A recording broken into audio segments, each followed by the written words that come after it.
C'est au fort de l'Essaillon que le spectacle Les Traceurs s'est installé dans le cadre du festival Andiamo, une manifestation artistique et transfrontalière entre l'Italie et la France. Une idée originale pour découvrir autrement la montagne. Andiamo, c'est une manifestation qui tente de réunir pratiques artistiques et pratiques de la montagne et de faire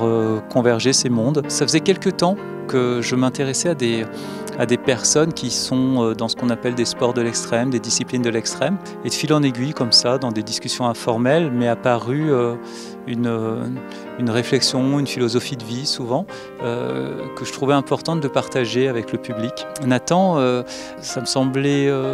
oui, j'ai presque envie de dire généreux d'essayer, pour le public, hein, d'essayer de partager de ses motivations, parce que c'est vrai que c'est fou de le voir évoluer dans ses hauteurs, sur sa highline, hein, sur cette ligne qu'il tire entre des lieux. Mais souvent, quand il fait une traversée, on sent qu'il y a une sensibilité finalement derrière qui s'exprime aussi. Au-delà de ça, il y a aussi quelque chose d'assez identitaire, je crois, quand on l'entend parler de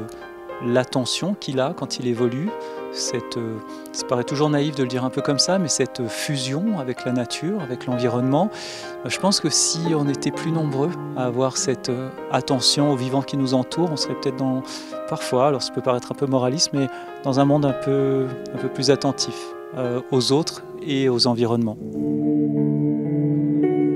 Et puis ce monde de l'aérien, vu que j'avais eu la chance de travailler avec plusieurs acrobates du collectif XY, là aussi qui, derrière leurs gestes, derrière ce qu'ils sont capables de produire, n'étaient pas toujours partagés avec le public, on ne sait pas toujours quelle est la motivation, une certaine finesse, et de donner à entendre cette attention à l'autre, parce que alors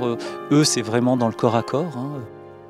C'est cette finesse, ces moments, cette façon de composer, de construire une confiance, parce qu'ils sont quand même en danger de mort à chaque fois, hein. Quand on les projette, s'il n'y a personne pour les rattraper, ils chutent, c'est la fin. Et sans dramatiser cette chose-là,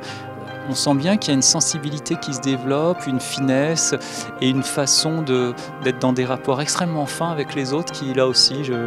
j'avais envie d'essayer de partager de cette chose-là. Donc j'ai invité toutes ces personnes à embrasser un paysage, on va dire, qui est le 9e interprète, hein, parce qu'il y a cet acrobate, il y a Nathan, Paulin, et il y a ces immensités. D'ailleurs, tout le travail qu'on fait, je pense, c'est surtout ça, quand on est en extérieur, comme là, c'est d'essayer d'inviter le spectateur à redécouvrir des paysages qu'il connaît déjà et à les voir autrement au travers de la présence incongrue de ces corps dans des endroits où on ne les attend pas, au travers de leur fragilité aussi, parce que tout de suite, on voit aussi la fragilité d'un corps humain dans certains endroits.